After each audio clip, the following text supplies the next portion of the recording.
You're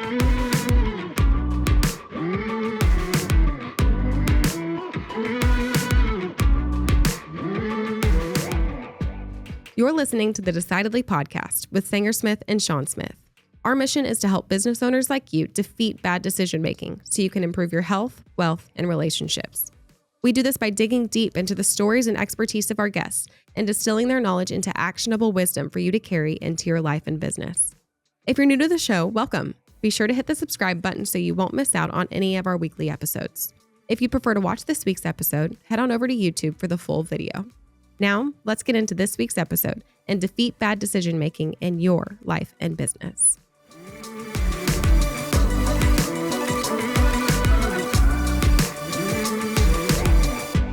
What did you get kicked out of class for when you were growing up? You know, I don't know if I can remember any specific examples because it happened. The list is too long. Yeah, it happened pretty frequently. Well, what did you do? Well, I can say one of the ones that I am most frustrated by is that I would lean back in my chair a lot. Oh my God, you did that forever. I don't know why you did. Like, we told you to stop. It's more comfortable. I know you did. Why does it bother you? Because you were going to fall and break a window. But I didn't. You're saying you never did that? I didn't go through the window. You broke it. That's the consequence. I mean, that's just, it happened. You know? Yeah, but we told you it was going to happen, and you did it anyway. The window. I paid for the window. Yeah, damn straight. You know, there's. Okay, so I remember one time you got a speeding ticket. You called it the driving tax. Oh, that's different. Don't turn this on me. That's you know, there's just consequences for lifestyle choices, I would say.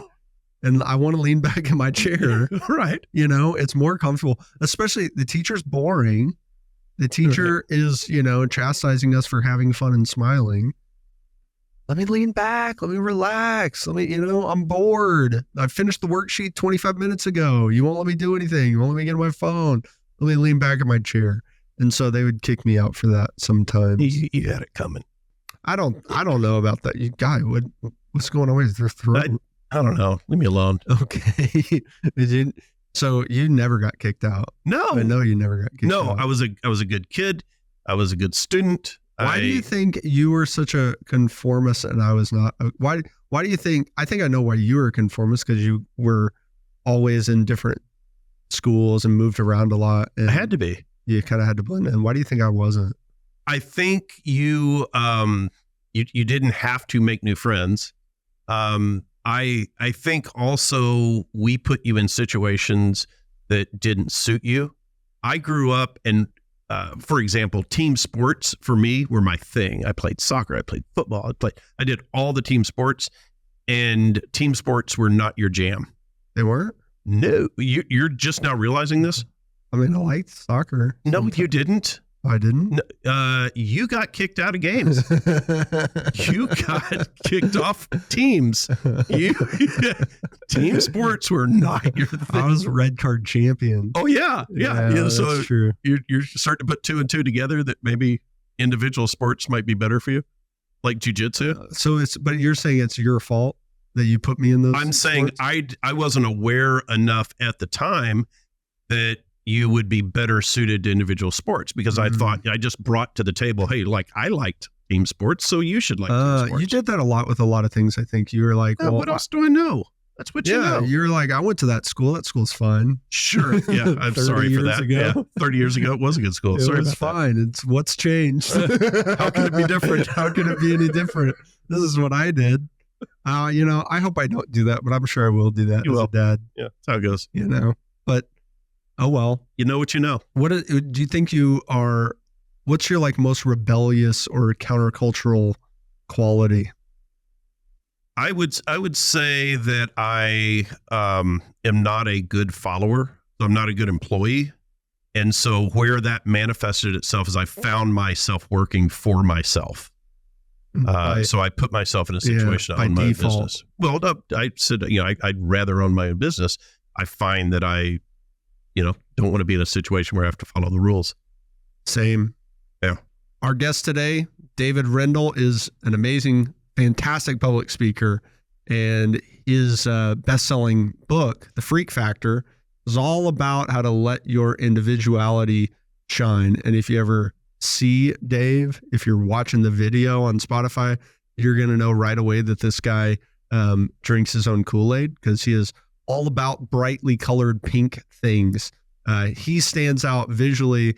He stands out with his message, and he stands out with his wisdom. We got to have a really productive conversation about how to let our individuality shine, how to let your strengths shine, how to even let your weaknesses be on display, and how that can benefit you. So I think if you listen, you're going to be more of yourself. You'll know how to be more of yourself, how to make your employees feel like they can be more of themselves, and laugh a little bit at our corny jokes. So I'm Sanger Smith with my dad, Sean Smith, and this is Decidedly.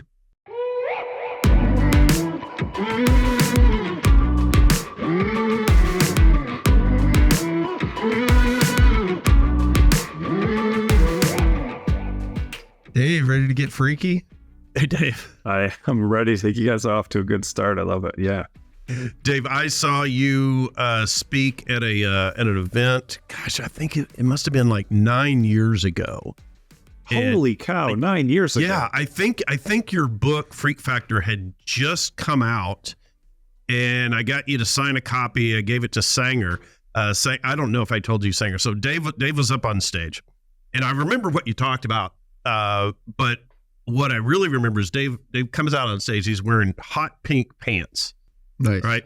But it made it memorable. That's for sure. It does make it memorable. What I tell people is, even if people don't like it, they're paying attention, right? They're like, what's this guy doing? What's he up to? Like, it at least, and that's the job, to get people's attention, Yeah. Go to a financial advisor conference and everybody's like wearing the uniform, wearing a white dress shirt, blue sport coat, leather shoes. Like, we all look the same. When I go to my office and I'm dressed like that, I don't look like I conform. But I realize when I go to a conference, like, oh, everybody's doing this. Yeah.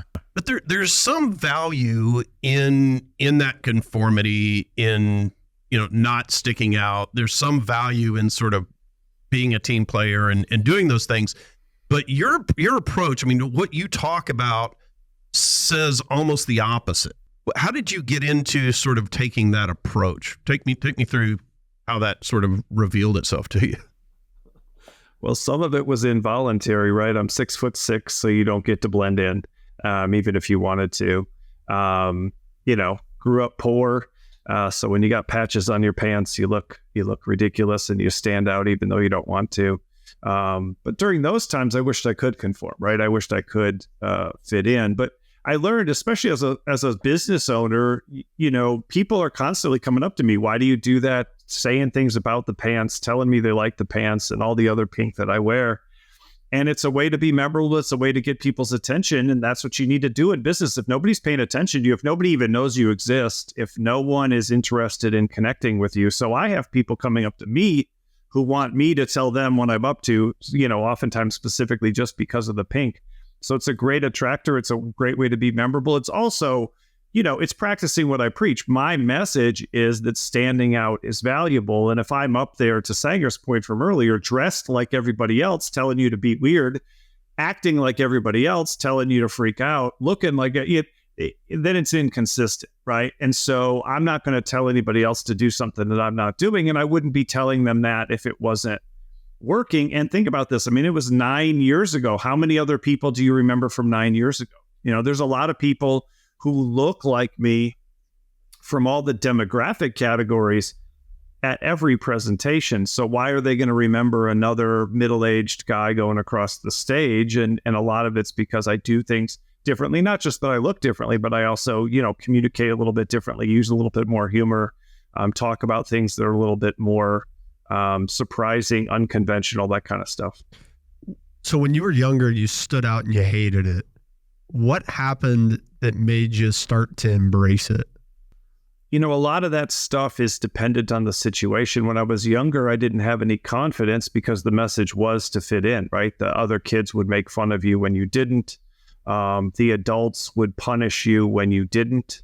And I think as you grow older, a lot of people even say high school is about fitting in and then college is about being different, And I think definitely as you grow up, there's a lot more benefits to being different, visible benefits to being different than there were when you were younger.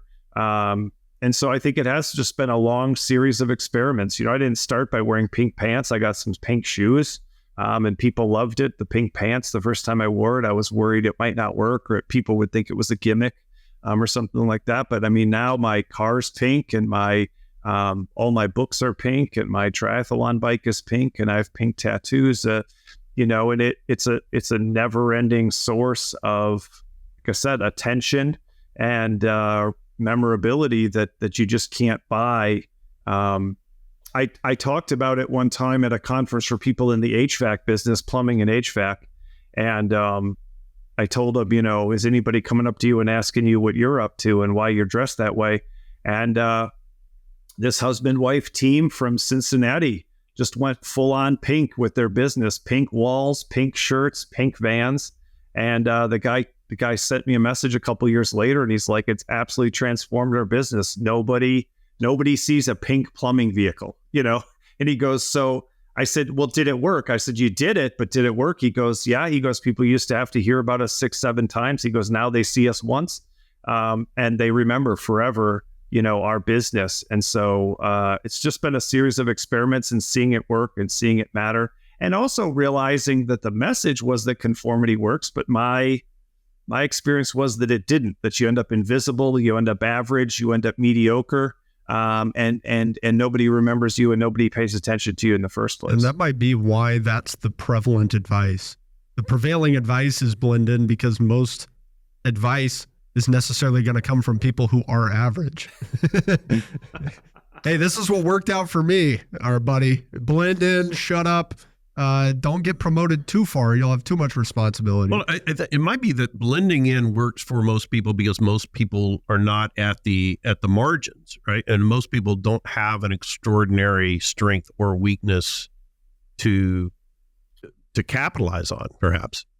Yeah, so I think they do. So I think the problem is everybody's moderating, reducing, or eliminating those characteristics that would make them extraordinary because they've heard that message so long. So I think when you really dig into it, everybody, there's a great TED talk called The Myth of Average, and this guy tells the story of the Air Force was trying to figure out how to make the cockpit work. And their initial program was hire only pilots that are the exact same size. And so they had huge limits. And this is back, 50, 60, 70 years ago. So there were huge limits they would only hire people a certain height and a certain weight.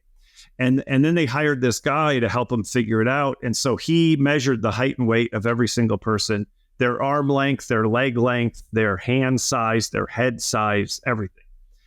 And then he averaged it, and he came up with the average size. And there wasn't one pilot out of 2,000 that was the average size that matched all of the different things. So my actual belief is that there is no average person. There is no normal person. If you were normal, you'd be the weirdest person anybody's ever met. You drive a Honda. You have a 3-bedroom, 2-bathroom house. You 2.5 kids. Went to a couple. Yeah, you went to a college, but you didn't graduate. Right. You have 2.5 kids. You wear a size 9 shoe. You're exactly 5'9.25".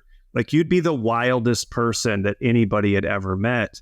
Because it just doesn't happen. You make the average wage. And it doesn't happen. And it's also nothing that anybody aspires to. If the average household income or the median household income in the United States is like $50,000, $60,000. There's no one like, oh, yeah, if I could just max it out at $54,000 total, income in my family for the rest of my life. There's few people aspire to that. Even if they're below that, that's not their aspiration. They'd love to go way past that. I hope my kid goes to college but doesn't finish. That's nobody's aspiration, but the minority of people graduate from college. 13% of people start a business, but almost everybody I talk to wants to start a business. So you have to be a bit of a weirdo to start a business, or you have to disagree. One of the things that you said earlier is the people giving the advice. What I always tell people is the person giving the advice in the position you want to be in? Who's that person telling you what you should and shouldn't be doing? Are they where you want to be? And oftentimes not. It's a person without a business telling you how to run your business. A person who's divorced telling you how to have a better marriage. Fill in the blank. Right? I've received both of those pieces of advice this week. Oh, yeah. Yeah, a lot of times. No, it happens all the time. In my experience, the unsolicited advice often comes from people who are not in the position that I want, and I have to beg and plead for the advice from the people who I admire. And I don't know why that is, but yeah, I think you've touched on something. Why you're getting a lot of unsolicited advice? No, why it tends to come from those sources? Why those people feel qualified? I guess to there's more of them. Advice. Maybe that's it. There's something called the Dunning-Kruger Effect that explains that. And the Dunning-Kruger Effect says that people who are really competent and successful underestimate their competence and success because they're smart enough and successful enough to see the whole picture and to be smart enough to know what it takes to actually accomplish things in this world. And people who are unsuccessful and incompetent tend to dramatically overestimate, their competence and their intelligence. And so it is, in fact, the people who are the least competent and least intelligent who are the most likely to be like, I know exactly what you should do. Because they don't, the way they did it was they gave people a test of general knowledge. And they didn't care how you did. They just cared how you did compared to how you thought you did. And what happened was the people who did the best on the test were like, I missed a few and I could have done better. And there's some stuff on there I wasn't sure about. That's what the highest performers said on the test. And the people who just absolutely bombed it were like pretty much crushed it, probably got them all. And probably nobody did better than I did. Right. And so they just realized there's this huge gap, which makes it hard to give people feedback at work. Oftentimes your lowest performers are like, I'm probably pretty above average. And your highest performers are like, am I doing something wrong? Is everything okay? Yeah. I've experienced that in employee performance reviews. Hey, how do you think you've been doing this year or this quarter? And the people who are just absolutely killing it are like, maybe like 6 out of 10. Like what? Yeah. I was up all night trying to think of one piece of advice I could give you, and you think you're doing in the middle. You think you're failing. Do you think it's because high performers, I think, would typically have a higher level of self-awareness, and so they're able to more accurately assess based on their potential, whereas people who are not more successful, they maybe lack that ability to self-evaluate? Self-awareness and also just awareness of anything, right? When I graduated, I got a master's degree in counseling psychology, and I was flipping through the book, while I was sitting there, and they get real specific about what the doctoral level people did. So I'm pretty proud of myself for getting a master's degree and feeling, I'm a master or something, right? And I see this guy graduate with a doctorate in physics. I couldn't even pass physics in high school. He got a doctorate in physics, and he studied the flow of air around lawnmower blades, right? So I think what happens is the smarter you get, not only the more self-aware you get, and it's not even smart, the more you expose yourself to what's going on in the world, you realize just how much is out there. And you realize that what you know or what you're the master of is really, really small compared to everything else going on there. But the smaller your world is, and this isn't just intelligence, the less you expose yourself to, the less podcasts you listen to, the less books you read, the less you travel, the less you know of what's actually going on, the more you think, I pretty much got it mastered. It's a pretty small pie and I've got it all, kind of figured out. The more you expose yourself to things, the more you learn, the more you grow, the more people you meet, the more different kinds of people you meet, the more you go, wow, there's a lot out there and I'm not even close, right? Yeah, that is so true. The people that I interact with who are less on sort of a learning path or a learning and growth mentality tend to come away from learning opportunities that I'll attend with them with less insight. They're like, oh yeah, I've heard it before, or that, they kind of blow it off. But people who are really seeking personal growth can go to even an ordinary presentation and get something out of it because they're seeing beyond what is being communicated. Yeah, and I think that goes back to something you said earlier. You said why, and I think sometimes it can be a little bit of insecurity. If I admit that I need to learn something, then it means I'm admitting I don't know everything, which can be hard for me to take if I'm insecure about things. So it does take a certain amount of security to go into a situation saying, I don't know it all. I could benefit from what this person on stage says. And so I think that's where some of the advice comes from. I think, unfortunately, sometimes the advice comes from people actually not wanting us to succeed. So I used to be a college professor and I taught management and leadership, and I taught mostly non-traditional students. So these are people with families and careers, and they're coming to school at night to try to better themselves, and they're studying business and management because they want to get promoted and have a better life. And I went to a conference and spoke at a conference about adult education, and there's a thing called first-generation college students. First-generation college student, the first person in their family to ever even go to college, forget graduating. Nobody in any of their ancestors has ever gone to college. And they did this research to find out, how can we help these people succeed? And they found the number one barrier. My guess was the number one barrier was a lack of support from family and friends. Like, how's my mom going to help me study for college if she didn't go to college? How's my brother going to help me edit my paper if he's never been to school or whatever? But it wasn't lack of, or my dad can't help watch my kids while I'm in school because he's busy working 2 jobs. But it wasn't lack of support. It was active discouragement, right? It was active discouragement. It was, you think you're so special, you're going to college. Oh, you think you're better than me going to college. Oh, so the life we gave you isn't good enough. Oh, so you're so great and we're so stupid, and I guess we're all a bunch of losers. So unfortunately, some advice that people give you is designed to keep them from feeling like they've failed. If I can't celebrate your success, what I'm actually seeing is, if you get there, you're better than me, and that brings me down. I want to feel big by keeping you small. Yeah. And if I had the same barriers to school success that you did and you had school success, now the lies I've been telling myself about why I couldn't achieve that, if you start a business and crush it, then the mindset that I had over the years of businesses don't work and there's nothing I can do and I'm just stuck in this job. Now you're undermining my negative belief system, and I don't like that. And if I can keep you small, I can feel big. And if I can keep you failing, I can feel successful. And I wish that wasn't true. But again, that's just one example. I think sometimes advice does come from a place of people who don't want other people to succeed because of the way it would make them feel about themselves. Yeah, I think even being aware of that, we have to check ourselves when we're in a position to give advice to a friend or family member. It's like, just by being aware of that doesn't mean I'll never accidentally give advice that prioritizes my value set over your value set. Just the other day, a friend of mine was like, well, like in the next few years, I want to get a new building for my business. I also want to buy a new house.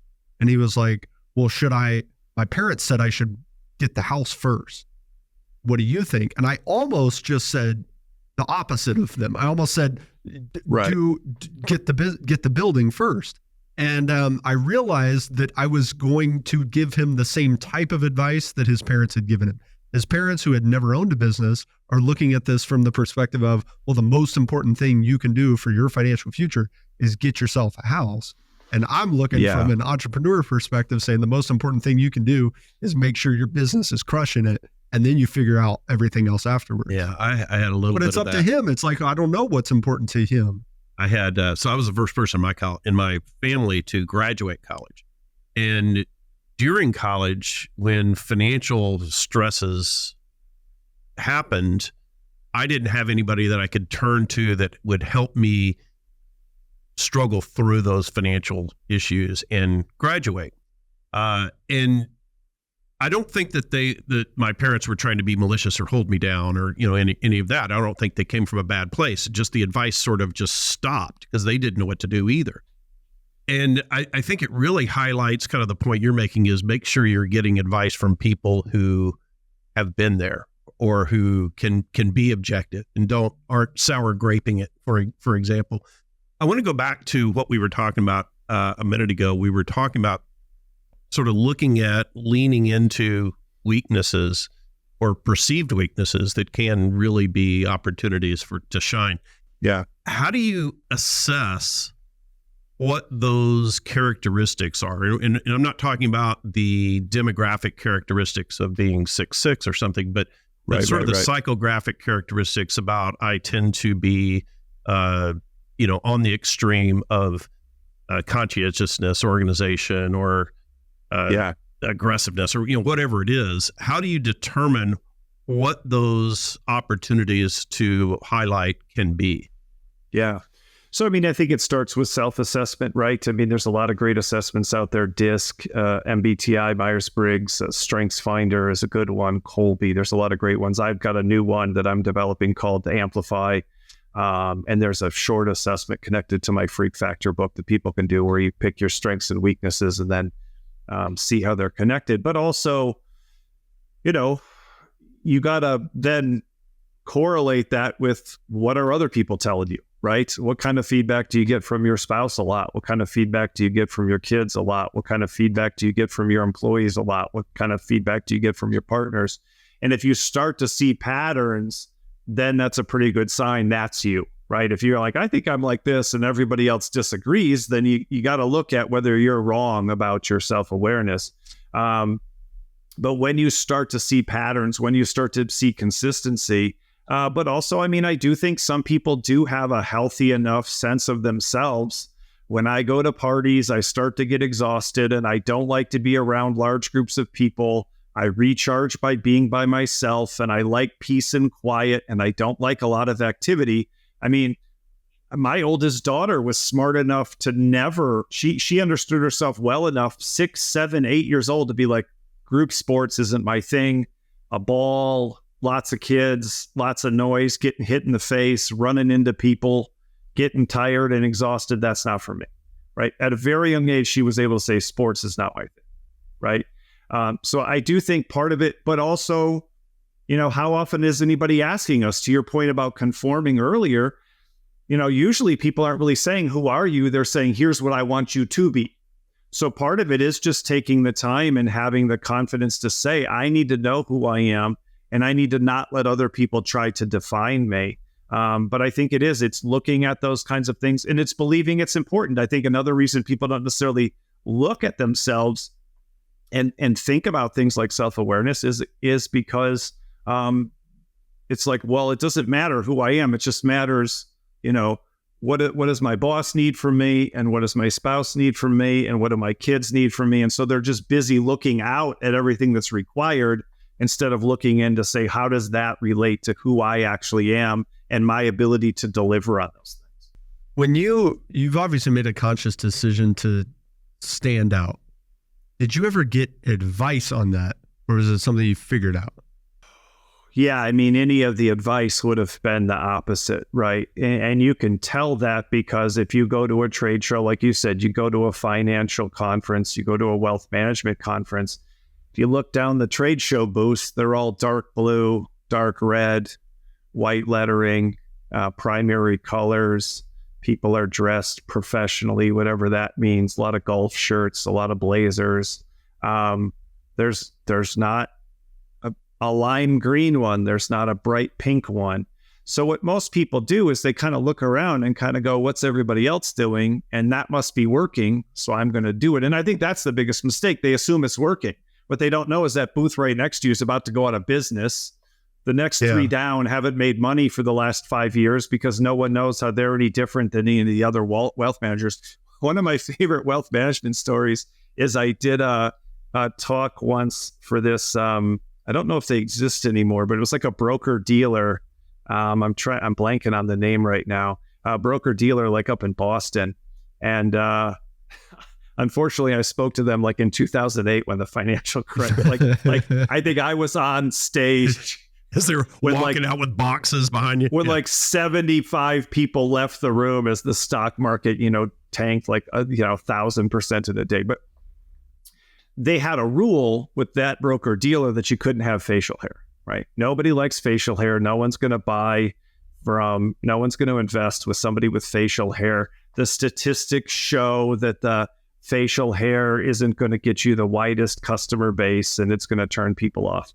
And every year, the guy who set the records, every year the guy who won and dominated for that broker dealer had like one of those goatees where it's not clear that he has a mouth underneath it, like a just full on walrus, like where the mustache of the goatee like goes down to the chin, and then it doesn't look like there's anything there other than a giant pile of hair. And every year, the guy with the biggest facial hair dominated the people who followed the rules about, you can't have any facial hair. So I heard, my first boss said the same thing. He got on this guy, they had hired this guy, and they're like, hey, if you're going to be successful here, you're going to have to shave that mustache. They still do that at Goldman, by the way. Oh, yeah. They still make them wear a suit and tie. And whenever I meet with the Goldman reps, I always make sure to dress as far away from a suit and tie as possible, just to rub it into them. Just be like, this T-shirt feels great. Yeah. I'm just, I can just really. There was a guy in one of the early training sessions I went to when I started in the career, and he had on these kind of cool suede shoes, and they had like red sole on them. I mean, they're kind of hip and cool. Yeah. And the guy comes in. Or the instructor comes in and writes up on the board, financial advisors don't wear shoes with red soles. It just left it up there and just shamed this guy. Like, that guy conformed. He snapped too. But how do you balance out? Because there is some wisdom in some of that, right? Some of it's garbage and you should reject it. Some of it is wisdom, though. Hey, to be successful, you'll want to act this certain way because here's all our research that says this is a successful behavior, for example. Yeah. How do you weigh that type of advice, which might have some merit, with stuff that is just crap? Is there a way that you can look at this and decipher it? Yeah. So research is always on average, right? 67% of people said, 89% of people said. So the question is, am I working with that 89% or am I working with 11, right? Am I trying to work with high net worth individuals who've gotten to the point where they might even almost... One of the things I've always noticed is as people get wealthier, they dress more like the poorest people in our society, right? Sometimes. And then as people get wealthier, they name their kids the way that oftentimes poor or uneducated people... Like people at both ends of the spectrum are like, I don't care. I'll do whatever I want. And then the people in the middle are like, I'm going to name my kid John, right? So I think it really comes down to who's your audience and sometimes who you want your audience to be. So sometimes people say in like speaking, know your audience. I think the real thing is find your audience. If you go to see, I watch a ton of stand-up comedy. If you go to see Anthony Jeselnik or Jimmy Carr, they're going to be rude, offensive. They're going to push all the boundaries, not even just push them. They're going to cross all the boundaries. They're going to say dark, horrible things. And the people there are going to think it's hilarious. And then a bunch of people online are going to say they're the worst human being ever. So they know who their audience is. And when you're Larry the Cable Guy, all you got to do is get 10,000 Larry the Cable Guy fans to come to your show. And it doesn't matter if the other 330 million people in America don't like what you're up to. So I think that's what's missing in all the research is, well, who am I trying to connect with? Who, what anything you do is going to attract some people and repel other people. And the biggest problem with the middle is you end up average, mediocre, and invisible. So you never even really get to find out what would work because everybody isn't going to the middle. Everybody's going, oh, I like what that person's up to. I'm going to go over there. And then somebody else says, oh, I like what that person's. Oh, that person seems to specialize in, that person seems to focus on people like me. That person dresses like me. And you lose to everybody else who's unique because there's nobody who's like, oh yeah, I just want somebody who doesn't care and doesn't know and looks like everybody and acts like everybody. Because I don't think most people perceive themselves that way. Yeah, you're almost like targeting this mythical, non-existent consumer avatar of the person whose favorite ice cream is vanilla. Like I heard a sports commentator talk about that. He was like, we criticize all these players that are doing things different. Oh, his style's weird. His swing isn't the traditional golf swing that your coach teaches. But they're winning. They're good. They're selling jerseys. Vanilla is the most popular ice cream. It is what sells the most, but it's nobody's favorite. Like, nobody actually prefers vanilla. We prefer mint chocolate chip, and then half of the country thinks it tastes like soap. Well, and there's that's a great example, right? Some people love cilantro, and other people it literally tastes like soap in their mouth. And so then you go, well, there's a lot of people out there who don't like cilantro, so you stop selling cilantro. Well, now you don't have anybody coming to your Mexican restaurant anymore, because in appealing to everybody, then you appeal to nobody, because the people who love Mexican food go somewhere else, and the people who don't like cilantro aren't heading to the Mexican restaurant anyway, right? So I think you said it. And it goes back to what we said earlier. I do think that average is a lie, normal is a lie. There is no middle. There is no person who is just kind of nothing and nobody and doesn't care and doesn't try and doesn't stand out in any way. There might be people who are trying to act that way. Part of what I tell people is, I'm talking to you about the freak factor. I'm not telling you to be weird. I'm telling you already are. You're just pushing it down. Like, I spoke to a bunch of bank compliance officers. And they laughed. I was like, you already are super weird. Like, bank compliance officers are not regular folks, right?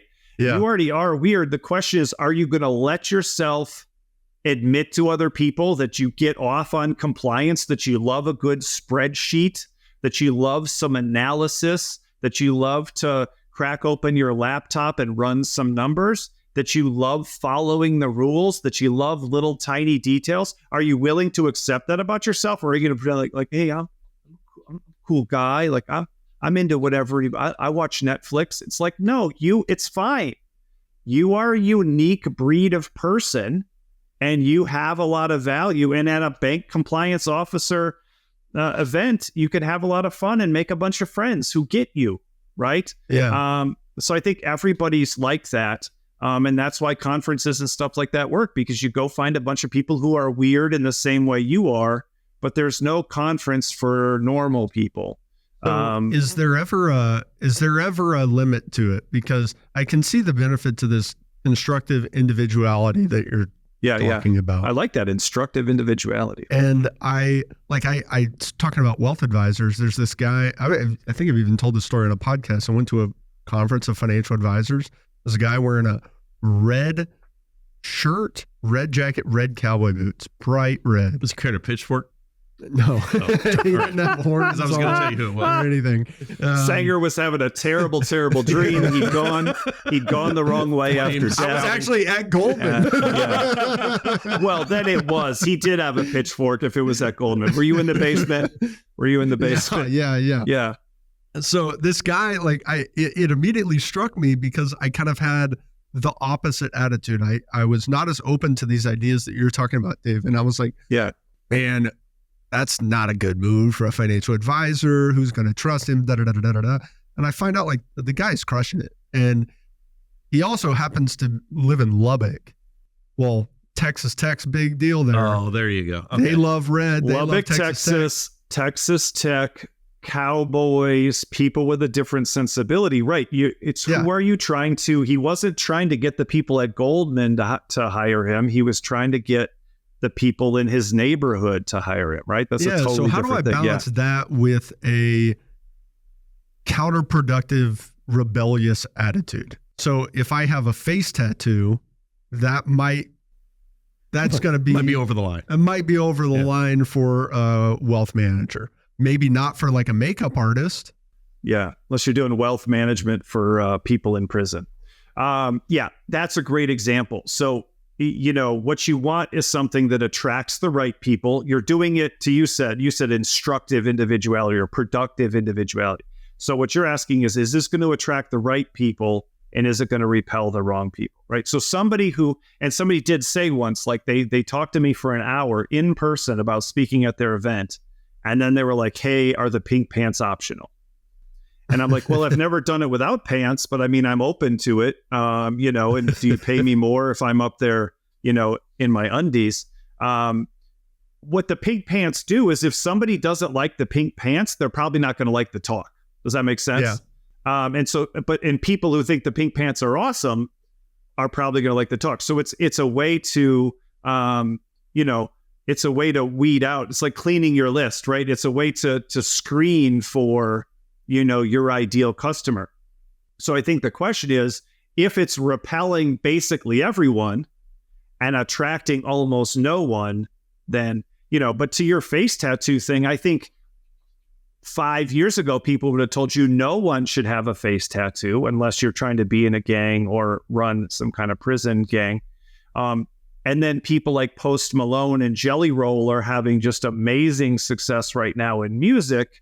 And then people are like, oh, okay, well, there is a time and there is a place in which, your face tattoo is not a negative and, like doesn't turn people off. My generation loves Jelly Roll even more than mine. Like the generation I would have thought would be more critical to the face tattoo. Yeah. It's a Jelly Roll. I had no idea who he was until y'all told me. Oh yeah. Jelly Roll's awesome. So I think that's fair. Yeah, that's fair. If you're going to the country club. Yeah. I get that you're not saying be off-putting. Yeah, be off-putting, just to be controversial, right? I get that you're not saying that. Have you seen anyone sort of identify, hey, I'm going to lean into this thing, and it just blew up? You hear about it, you go, oh, no, you should not, that shouldn't have been the thing you leaned into. Yeah, I don't, probably because I'm always looking for the opposite story. I don't know that I have any off the top of my head, but I think there's definitely people who are just weird in a way that doesn't accomplish anything for them, right? It doesn't resonate with anybody. But then again, I mean, it goes back to Sanger's thing. It's what you're into. So when somebody's like, oh man, I'm doing this new healing thing where I wave my hands around you and I just get your vibes and then we realign your chakras or whatever, like that feels like absolute nonsense to me. And then the dude's got 80 people at his retreat. Somebody else is running a silent retreat for 2 weeks. And I'm like, I would want to go there just to mess things up and talk to people. And yeah, like I can't imagine doing any of that. So again, I think sometimes there are niches, there are small areas, but I think some of it, to your point, right, isn't about, my message is never get weird. It's that you already are, like, just embrace those qualities you already have. I like to be active. Be active. I like to be in charge. So I built a business and I run my own life. I like to talk. So I go on podcasts, and actually just yesterday, the first episode of my podcast, the Imperfectionist podcast, came out because I'd rather talk for an hour than write for an hour. So my message is just build a life around who you are and try to find success by productively applying the qualities you have that are going to look like weaknesses to some people. Like Sanger sees, I don't like the boots. I don't like the outfit. I don't think that's going to work. And then you're like, oh, but it is working. And I think you asked that earlier. That's how I just started finding those stories and examples over and over and over again, where I just kept pushing the boundaries of uniqueness, and it just kept working. And I haven't gotten to the point where it stopped working. And I know it does happen for the people. I think oftentimes the end is some of this stuff you've seen recently, and I won't use names because things go out of style real fast and maybe other information will come out. But, when celebrities get caught with people who are underage, when celebrities get caught doing things that are illegal, when celebrities get caught abusing their spouses and partners, some people get to the point where they just go, I can do whatever I want, whenever I want, however I want, and it's always going to be okay. And they start to feel a sense of invulnerability and invincibility. But that isn't being who you are. That's being destructive, right? And so I always say, the only difference between a weakness and a strength is, am I trying to use this quality to make the world a better place and to provide a better life for myself and my family and my customers? Or am I trying to use this quality to tear others down, damage others, damage the world, those kinds of things. So I think that isn't ultimately about strength and weakness. It's about the way that you apply it, right? And the way that you use it in the world. It sounds like what you're saying is if what you are doing is authentic and it's something that you're embracing, you like it, you're not doing this thing just to be different or just to get attention. You're wearing pink because you like pink. If you didn't like pink, that you'd get sick of it. Well, yeah, let me tell you that story. So that's a great example. So I didn't just one day go, it'd be weird as if a dude was wearing a bunch of pink, right? I have 3 daughters. I tell a bunch of jokes in my speeches about how living with all women is gradually turning me into a woman. And people think it's hilarious. They laugh at the stories. Yeah. And then I thought, what if I wear some pink shoes as a representation of the fact that I live in a house with 4 women and they're trying to get me to use the exfoliating body wash and they're trying to get me to trim my eyebrows and they're trying to get me to use a loofah sponge and they're telling me I should shave my legs. They want to manage the way I dress. And so I just started doing that because it was fun and silly, but right, it wasn't, what could I do to be a weirdo? It's not a gimmick, right? It's not fake. It's not some kind of calculated thing. It was a natural thing related to the life that I had and the message that I had. And my message was be unique. And so it was a way to demonstrate that and to test that out.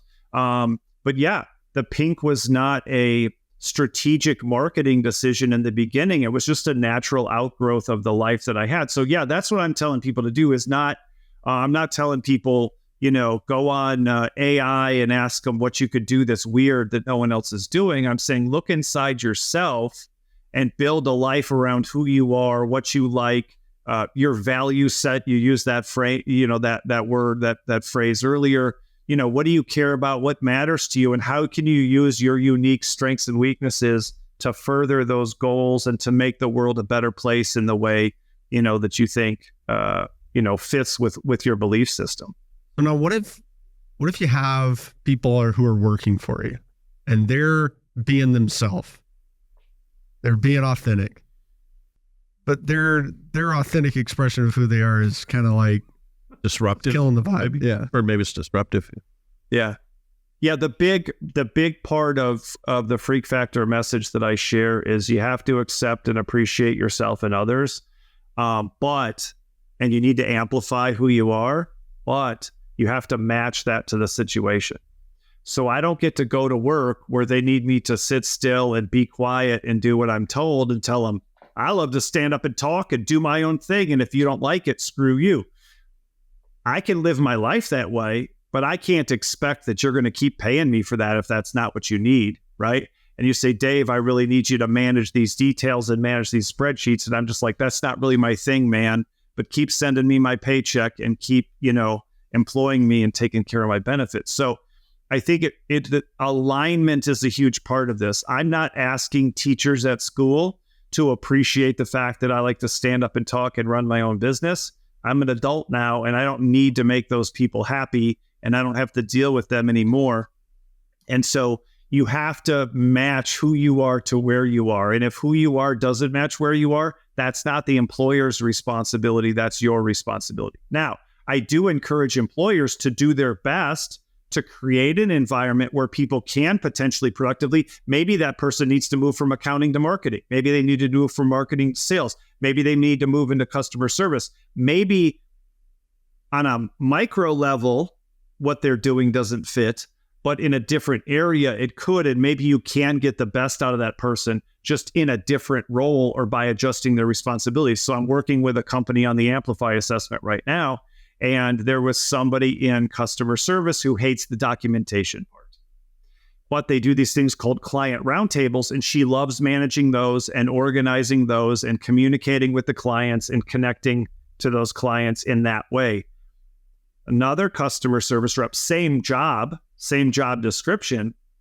She loves the job description, or she loves the documentation. She's much more conscientious. She's much more detail-oriented. She hates the client roundtables. She loves documentation. And so they're both doing the same role, but the company allows them to move in that direction of, I don't like that and I'm not good at it. I'm going to do less of that. I do like this and I am good at it. I'm going to do more of that. And now they have two people who are more connected, more aligned, more successful, more fulfilled, because instead of just going, that's just the job and everybody does roundtables and everybody does documentation. So I think if somebody's way out and they just don't fit and there's no connection, like you said, and it's actually maybe against what you're trying to accomplish in your company, then, that person doesn't fit and that's fine. But I think oftentimes there's things that we can look at and see if we can make adjustments to help people find a better fit within our organization. Yeah, I think not every organization's going to embrace it. I mean, if you're in the military or working at the front desk of the Four Seasons, there's some conformity, and that may not necessarily mean that conformity is bad. It just may mean that's maybe not a home for you to shine in the way that you're trying to amplify. Yeah, I forget the exact details, but Walmart does a screening when you go to work there, and there's basically one question that's pass-fail, and people don't know that going in.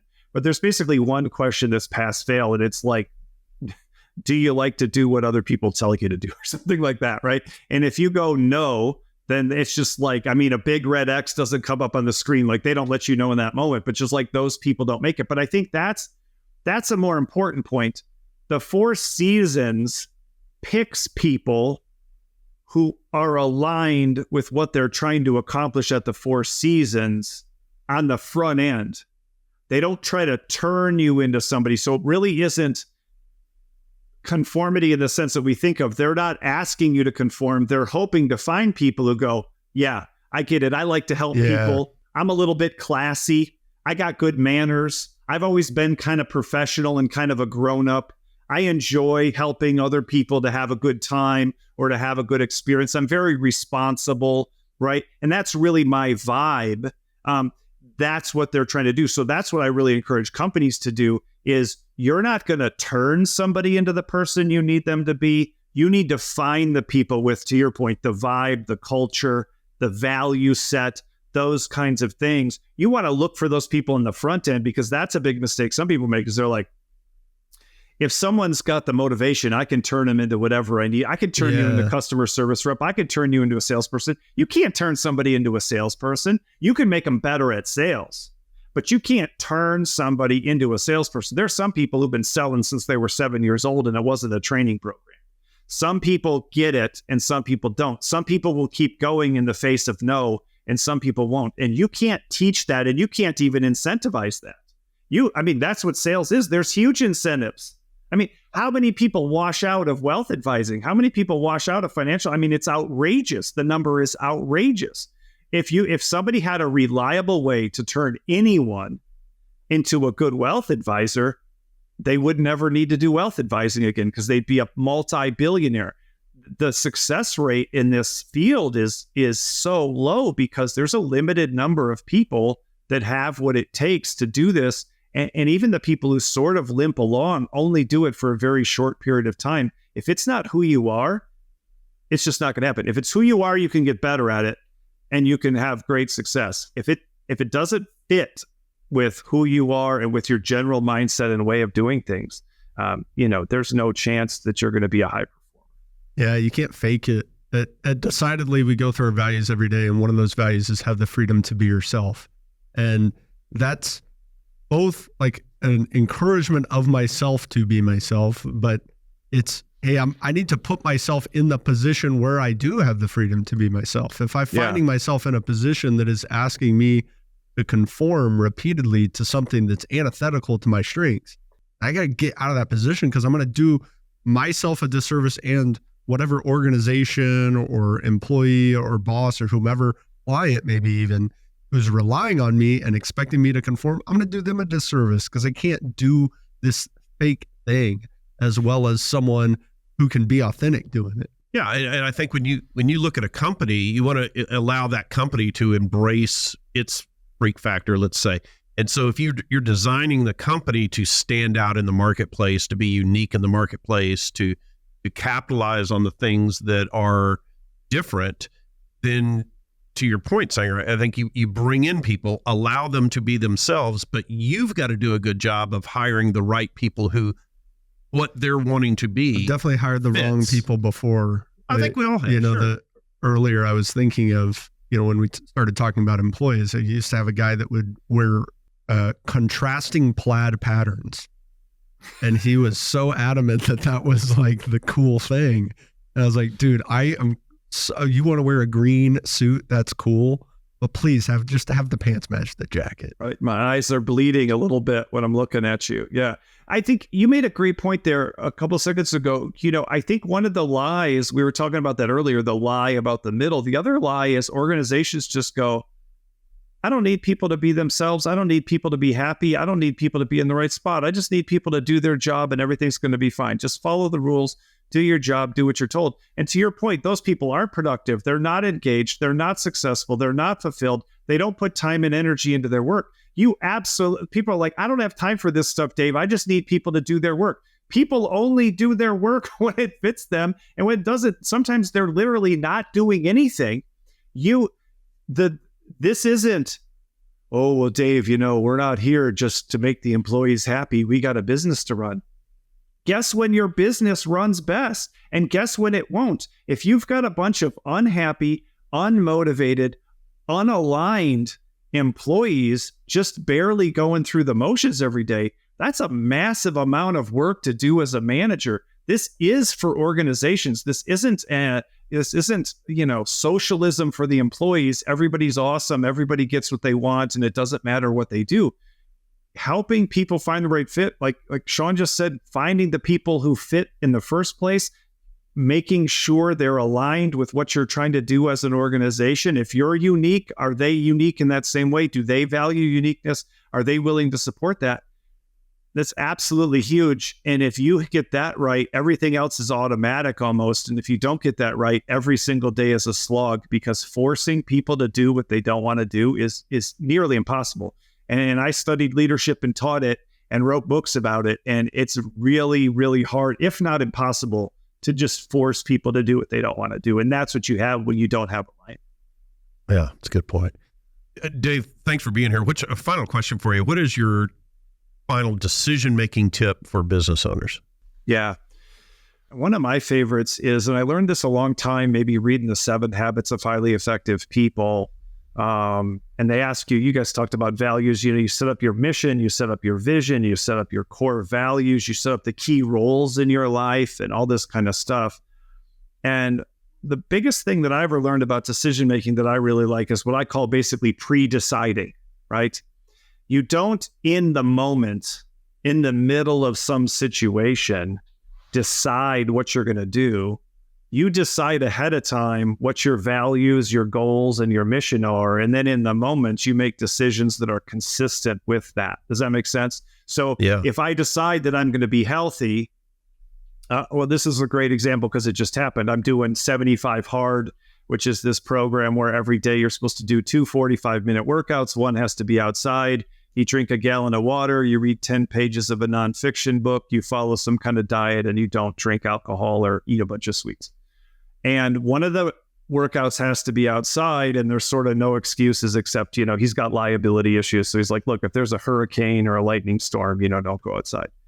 But my daughter came over and she wanted to go for a walk, and I needed to hit my second 45-minute thing. And my earlier workout of the day had been on the exercise bike inside. So I need to get outside. And it starts this massive downpour.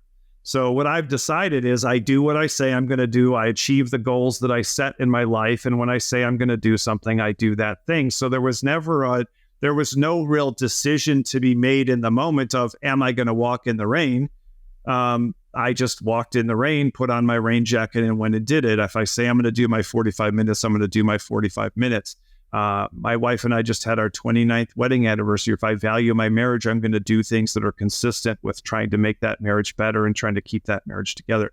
So I think pre-deciding things, making commitments to yourself. I'm going to spend 20 minutes planning in the morning. I'm going to work out at lunchtime every day. I'm going to take my spouse on a date night once a week. Every year, we're going to sit down and work on our goals. I'm going to, whatever it happens to be, I think what successful people do is they make a lot of their decisions ahead of time, and then they simply live them out over a period of time. And what a lot of unsuccessful people do is go, see how I feel tomorrow. see what happens, and see how I'm going to respond to things and what I'm going to do. And I think oftentimes those that people end up all over the place or ending up not really anywhere, instead of saying, I'm going to make decisions clearly, thoughtfully, and ahead of time, and then I'm going to live those out over time. That's great. Where can people connect with you, Dave? Yeah. I'm all over social media. My website is drendall.com. So DRENDALL.com. My videos are on there. My books are on there. I just started, like I said, the Imperfectionist podcast. That's on Apple, Spotify, YouTube. And I just started the Amplify Personality Assessment. That's at amplifytest.com. If people want to do an assessment or do an assessment for their business and learn more about their strengths and weaknesses and how to find alignment. But yeah, I'm all those places. If you Google David Rendall, it'll be mostly me, and then a 70-year-old guy who was an opera singer in England. And yeah, but it's mostly me, and you'll figure it out. Although I did have a client one time go, because the Google creates like a composite on its own based on what it thinks is happening. So like if you Google me, there's this little like Google box, and it's my picture and my books and my name and what I do for work. And then it says I was born in England and I'm 75 years old, So I did have a client one time. Good. You've merged into him. Yeah, it was virtual. He contacted me once from Chile and told me where we come from. And there's an island with a town called Rendall off the Orkney Islands. And I told him I'm, 6'6" and I run marathons. He said, I'm 5'8" and 290 pounds and I watch marathons. So we've connected. But there was a client one time we were doing a virtual, and so all they'd seen is what they could find online. And so when I got on there and they saw me, they said, we need to ask you a question. Do you just look amazing for your age, or is there a mistake about like, are you the most amazing looking 75-year-old we've ever met, or is there some kind of confusion online? So yeah, said my daughters have me exfoliated. Yeah, that's exactly right. I'm gonna keep it going for a long. I got a skincare routine. If you got a good skincare routine, you're gonna be fine. Nice work, Sanger. That's a callback right there. That's some good comedy right there. That's a good job. Thanks for coming, man. Yeah, thanks for having me on. This was awesome.